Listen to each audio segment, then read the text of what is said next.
Today on Run with Horses, Susan has joined me again, and we're going to talk about her CNA training and a few lessons that might apply to us as disciples of Jesus. Welcome to Run with Horses. Thanks for joining me. My goal is to help you thrive as a follower of Jesus. So my name's Norman, and I am so glad that you let me join you on your spiritual journey. So thanks for joining me again today, Susan. Yes, it's been a while. It has been. You've been a little busy. I have. So what have you been doing that's been keeping you so busy? I think this is what we talked about last time. Right. Well, there's the summer class of nursing assistant training that I'm undergoing in order to help care for my mom in her older years. So, yeah, it's been pretty intense. A lot of homework, a lot of learning of skills and things to remember, tests to take. It's kind of been exciting in a way because I haven't really learned anything new like this in a long time. So it's been a sort of invigorating for me. Yeah, it's like going back to school. Yeah, it really is. And I think it was interesting. You said all the kids, they're like kids. They're like the age of our kids, all the Right. people who are taking this. So you're like the mom of the group. Yeah. But yeah, it's good to keep your mind agile and fresh and keep learning things. So, that's always good. Just broadly speaking, in general, what's something that you have learned in this time that would apply to your spiritual life? I mean, not our topic for the day, but anything else that you might want to add? Well, it's been interesting to be back in a classroom in that kind of atmosphere. Like all these the students are so young and they're very, I don't know if it's timid and shy and don't want to respond. But the teacher asks a question and they'll just sit there and probably most of them know the answer, but they're not willing to stand up and say it. So I don't have those inhibitions, so I end up raising my hand and doing it. But then over time you think, I shouldn't really answer all the questions because then, that's taken away from them. And then eventually the teacher would call on one specifically. But I don't know, just that whole group dynamic thing. I've been kind of away from, especially American group dynamics, so not really knowing what that is like. But being aware of other people and their tendencies and just how to work together with people and not annoy them too much. And particularly a lot of people who are down to like 16 or 17, you said, and their early 20s. So it's a different group of people than what we've been working with the last 20 years in Japan. So that would be hard to go back to high school and college age relational dynamics. Mm-hmm. And then a topic that you're not necessarily familiar with either. It's a big jump. So, but I can see how that would be invigorating and interesting, keeps your mind engaged. And also it's something that you can see is directly applicable in the near future. So, right. And we've been going to the actual nursing home now, and that's just fascinating to me because, you visit a nursing home, but you don't really know stuff that's going on behind the scenes. And so now I have a view into that and just like, why are you doing this? Or what is the purpose of that? Or different things. It's very interesting. Mm-hmm. Yeah, I know our church when I was in junior high school went to a nursing home once a month and had a service on a Saturday night. And it was always a little bit interesting because we'd walk in, but you just kind of walk down the hall and you see little glimpses of life going on in the rooms and little alcoves around. But we walked down into the main meeting area and people would come in, but we got to know individual people who came, but you didn't really see what their life was like. Mm-hmm. There was no one that was related to us or anybody in the church that I knew of. Mm-hmm. So it was a very different experience to go, and you're able to talk to people and hopefully be an encouragement, but very different than what you're doing and going and seeing this is what daily life is. We didn't see anything related to their normal weekly life. Yeah, and I know going to nursing homes before, you just kind of have this dread almost. You walk in, especially when there's a lot of people who don't have all their faculties, they're just kind of banging their trays or making noises, and you're just like, oh, I don't want to be here. But going there and in this position, we're getting to see everybody in the whole place, and you get to know them, and that just changes a lot because you see this is the same person I saw last week, and some of them do have all their faculties, and they're very sharp, and they talk to you, and they're thankful that you're kind to them. And I don't know, it's just kind of a different feeling, and it made me think, I think I could work in a place like this and really get to know the people, because even after just 2 times of being there, I feel like I've gotten to know people. Yeah, I was surprised at how young some of the people are. And you said there's a guy that was in his 60s and he was paralyzed, so that's one reason why he's there. Mm-hmm. But still sharp, and just think, wow, he could potentially be there for quite a long time. Mm-hmm. And how sad it would be if you didn't have people that visited, and if you didn't have kind people around you and working with you. So yeah, I can see that's a valuable ministry, really. But yeah, it helps me to see, I think one of my spiritual gifts is that gift of helping, and I have that desire to make people's lives a little easier. So it's kind of a good fit for me too in that respect. Yeah, that's interesting. This is not something that we ever guessed that God would bring our way. So no. Very, very interesting. Mm-hmm. So today we were thinking, as we were taking our walk yesterday, you were sharing a little bit about how you have your classroom time where you're getting lectures and you're reading tons of chapters and books, and you have videos, and you have all this information, and then you even have a practice area where you're practicing these things like on a dummy, and you have a bed and stuff there so you can... Called a mannequin, but... Mannequin, whatever. It's a dummy. It's a crash test dummy in case you guys fail. Drop him. And then practicing some things on each other. So in that context, you guys learn what to do and remember to do it. But then it was interesting that you said when you went to the nursing home that it's like all that went out the window, and it's just such a different environment, and they're real people. I can see how that would be a challenge. But share a little bit about that. I mean, that was kind of interesting. Well, sounds like you just shared it all, but... Well, I mean, why is it, do you think it's that way? I mean, what's the disconnect there? Well, I mean, we are in the class, and one of the main goals is to pass the state test. So, there are certain things you just have to do. So the teachers, making sure we know how to pass this test. But in the real world, you don't have time if you're 2 people to take care of 40 people. You can't follow every single step. And I've observed they also have done this for years, so they go through them quicker, or maybe they're doing it in their head, and we just don't stop and think, and it takes us forever to like, okay, I didn't, give them privacy, or I didn't put my gloves on, or whatever. But so I'm sure they do have to cut corners some, but I think just the totally different context and having real live people that are really needing care is very distracting. You're taking everything in, and it's not that sterile environment in the classroom. So it just changes my perspective, or it's like hard to do those same things you learned in this context. Mm-hmm. Yeah. So the interesting thing, and that. I don't know if you brought it up or if I did yesterday, but it seems like it's like that in the church sometimes. We learn lots of things, whether it's from a sermon or a Christian book or a video or a Sunday school class, but then we struggle to apply it in daily life. Like we know it if on paper, in the right context, we can give the right answers, but then we struggle to answer it correctly as we live it throughout the week. Mm-hmm. And then the struggle then, and this is always the case for anybody who's following Christ, anybody who's part of the church and really wants to do well, how do you do that? And one of the things that you said their class did is something I think that we're missing often. You said that they kind of did a debrief. Right. So after we went to the nursing home for the first shift of 6 or 7 hours, the teacher took us all into one room and talked about stuff and things that she noticed.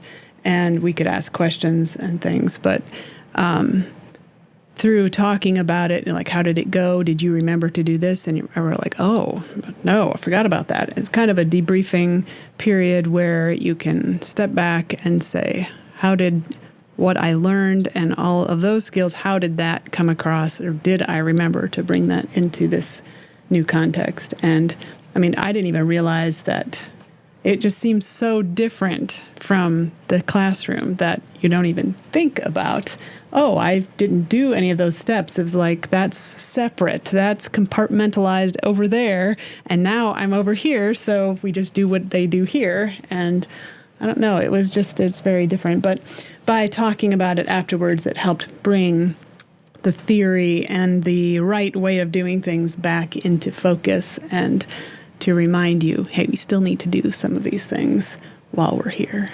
So have you had another shift after that first debriefing? Thursday. So we get to see if the debriefing helps you to apply it when you go back into that environment again. But that is something that I think we miss in the church context, where we learn the truth, we learn facts, and I think most people, if they're part of a church community for long enough, several years, they do pick up all the right lingo and they know the right answers to the questions, but there's still a disconnect. We seem to struggle throughout the week to bring that into our life.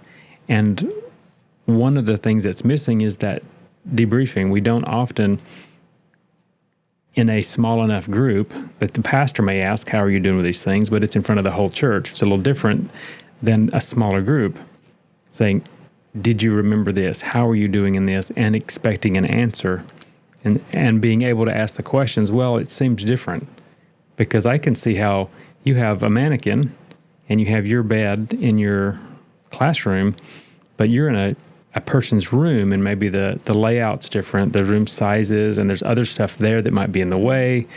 So I can see you have questions like, well, I did think of it, but this was in the way and I wasn't sure what to do.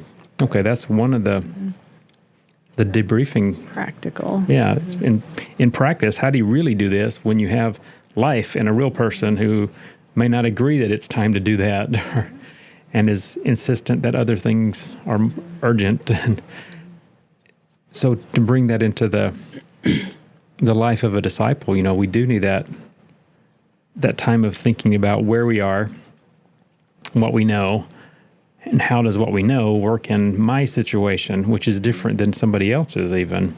Right. And I could see how some of the things are similar. I know there are the home health nurses that go, but some of those things, they're similar, but it's a completely different context. Right. So how do you apply it in a changing context? Even, at least in a nursing home, the rooms are similar-ish. People can still have freedom to make them homey. So there's going to be variation, but not as much as there would be going to different homes. So I can see how in that context of healthcare, you have basics you need to cover and you need to be able to do it in different environments. And that's true for us. Every one of us has different relationships. We have different flows of our week. But how do you bring the truth of the gospel and have Christ as the center in my life, in my daily flow, in my relationships? And we need that debriefing. Yeah, I was thinking of just a simple example of something in my own life. When I was just at that point where I needed to take a step farther, I needed to grow a little more, take on some new responsibilities. And Dottie Hatfield was saying, hey, why don't you come join me while I'm having this Bible study with an international student? So that was a time kind of like that classroom period where I'm sitting, I'm watching her teach a student a Bible lesson, evangelistic, and she used her own materials, and I watched as they interacted and thinking, I'm not sure I could do that. But, I was kind of just spectating. And then when it became the next student comes along and Dottie's like, hey, your turn. And I'm like, whoa. And it made me have a lot more questions, and it put me in a different context to say, okay, now I need to know, what material should I use? What do I say when they say this? And I brings up all kinds of new questions, and it's really practical and important for me to know. I mean, it's one thing to watch somebody else do it or to practice in a sterile environment, but when you actually are doing the work, then you have different questions, and you need somebody to ask about those things and find out answers for that. But it makes it a lot more personal. You're very more invested in wanting to know these answers. I mean, you don't even have those questions before you actually try to do it yourself. And I think that's part of what I was thinking is kind of similar in my CNA and the discipleship, different arenas. But also, I know in our own life together, I feel like we have this kind of debriefing constantly where, something happens, or somebody says something and I take it personally, or, just different things happen throughout life. And we talk about, why am I feeling this way? Or how should I respond when somebody does that? And I feel like, isn't that sort of like a debriefing? Yeah, I think every couple should have that. And even beyond the couple, it's one reason I think in the church we need more relationships where there is a small men's group, or you have one-on-one accountability. You have somebody that you're having that ongoing with. And some things, we talk about everything, and I think that's ideal. But a lot of men don't have that, whether they don't have a wife that will listen, or they're not married. And a lot of women, if you're single, or you don't have the spouse that's saved. I mean, there's all these kind of differences where everyone still needs that. So how do we provide that? I think one of the things we need to consider is the value of small groups, one-on-one relationships, but have that person who you are able to talk through everything with and say, hey, I struggled with this. I'm not sure I did the right thing. And it's already done, so you can't change it. But you still, that process of talking through it, you go, yeah, okay, next time that I have something like that, maybe I have a better handle on how I should be approaching it. Other things, it's coming, and this is coming, and you've struggled with this in the past, and you didn't get to debrief. So, hey, this is coming up again. I need to find somebody and talk through this. And that's maybe something that we need to seek out if we don't have those natural relationships. But the other thing I wanted to kind of think about real quick, one of the nice things about the way you're doing this, you learn the theory. So they started with, I think you said 2 weeks of books and videos where you're just getting theory. Right. And then you had your first class, and you get a little bit of hands-on with a mannequin, with an actual bed, with the stuff you're going to be using. And then you have several practice sessions like that before you finally end up actually in a nursing home where this is the real deal. This is a real person, and this is an actual need that they have. So you're actually doing it. But you're also under the eye of someone else. So you're doing it, but you're not completely responsible for everything. Right. And I think that progression is something that is the process of disciple making done well. And the church does well with the facts. So we do great with, here's the books and videos and sermons and lessons and all that. Here's all the truth. But I haven't seen a lot of churches and a lot of groups that do really well with, okay, now here's the classroom setting, where I'm going to take the theory and I'm going to teach you or give you the practical skills, even to teach a Sunday school class.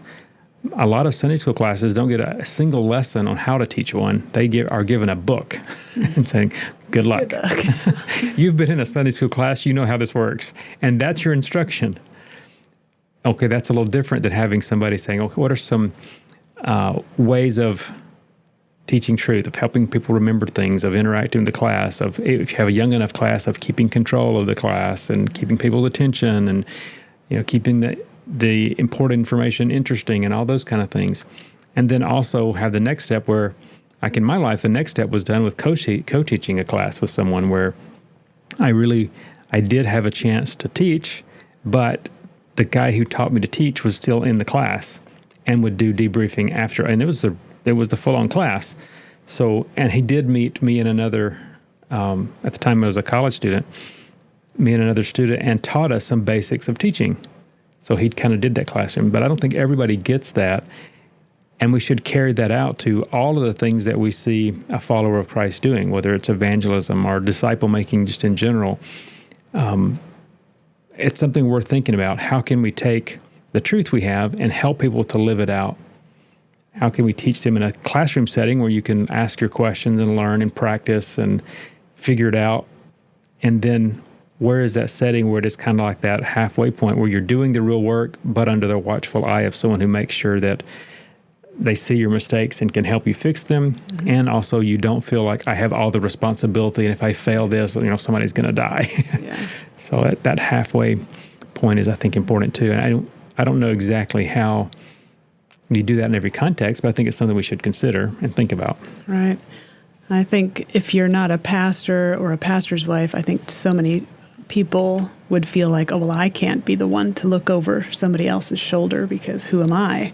I don't have that authority, or, I don't want to take that responsibility, or the other person maybe doesn't want that, or, I don't even want to suggest doing that because maybe they'll feel like I feel like I'm better than you, or, there's a lot of that going behind the scenes, perhaps.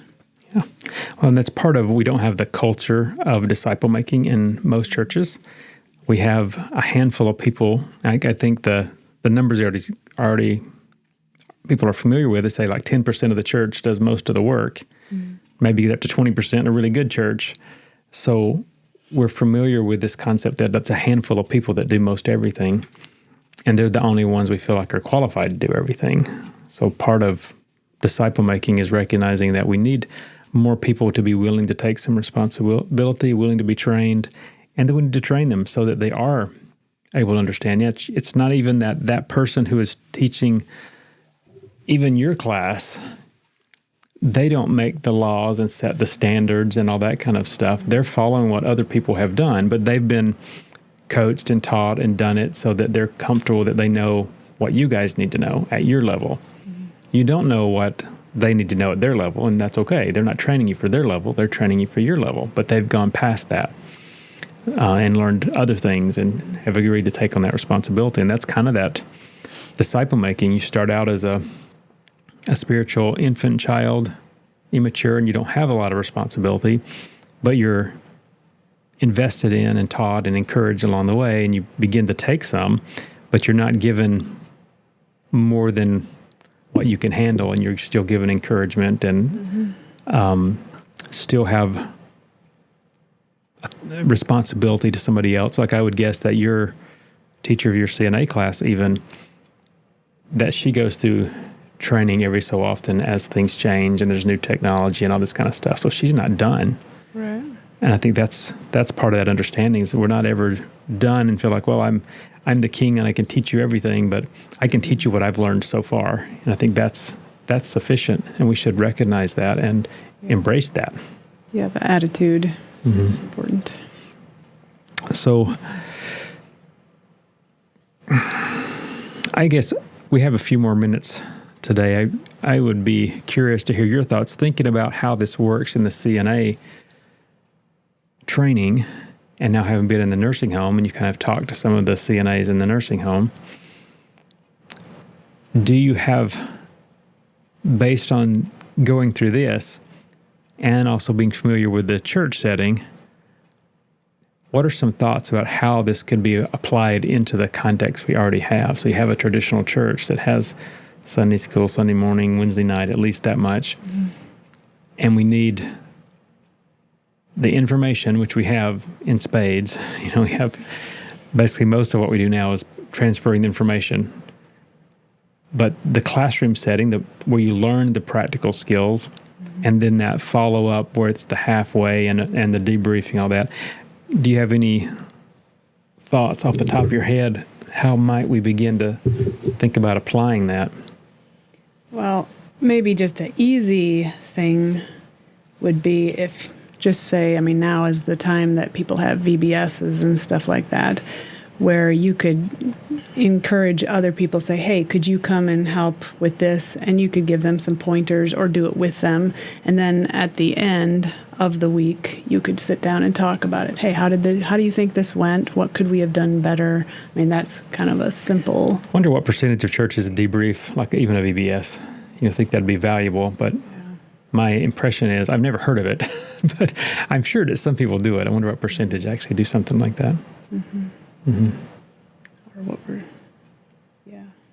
I think even like camp counselors, some camps would bring people together at the beginning of the week or the day and say, who are some people we should pray for? What are some things you're struggling with? Or, just being able to have that place to talk with the others who are also in a similar situation. But yeah, I think several churches I've talked to, if you have several Sunday school classes, a natural group that is a good training ground would be the Sunday school teachers. So I have thought for a while, kind of in the way that you guys have your class where you're learning the practical skills before you actually go and try it, that there should be a group of Sunday school teachers and potential Sunday school teachers who have ongoing training. So you're learning some of the basics of how you teach, what is the point, and kind of help people understand. It's not always getting through the book lesson, and some teachers just like, you got to get through the book. Right. But the point is to help people grow spiritually. And really the bottom line, as I would see it, is you're helping the teachers to be better shepherds. You want them to understand what that means, what does that look like, and it goes beyond even the class. But I think they'll need a lot of encouragement and motivation, and also just that understanding that is part of our goal, that you learn to shepherd your class well. And if you combine your teachers and potential teachers, then some people are hearing this before they're really going to be ready to teach. But if you can put them in as assistant teachers, right, and have them shadow the teacher for a while, it becomes kind of like you're working in the nursing home where you see the real people doing stuff that you're not ready to do yet, or the main teacher's going to be gone and they do 1 week and then you debrief. Well, how did it go? Any problems? And you begin to do, it's not in the same way that yours is very concentrated. You have a couple of weeks and you're doing all this in a couple of weeks. It'll be spread over months, if not years, of maybe you only get a class here and there. Right. But you don't have the responsibility for a whole semester, a whole year of teaching. You just have a few times, and you're able to gradually go, I can do this, and gain some skills and confidence, and maybe even try different classes and say, hey, there probably are groups that you do better with and communicate easier with, and the ones you don't, it's probably a matter of learning how to communicate. But I think there are things like that if we're willing to consider. If we really want to be growing and helping our church grow, practically, I think sometimes we're not applying the effort into practical. We apply a lot of effort into theory, and do we understand the truth, right, but not into living it out. And I think that's the difference that I see with what you're doing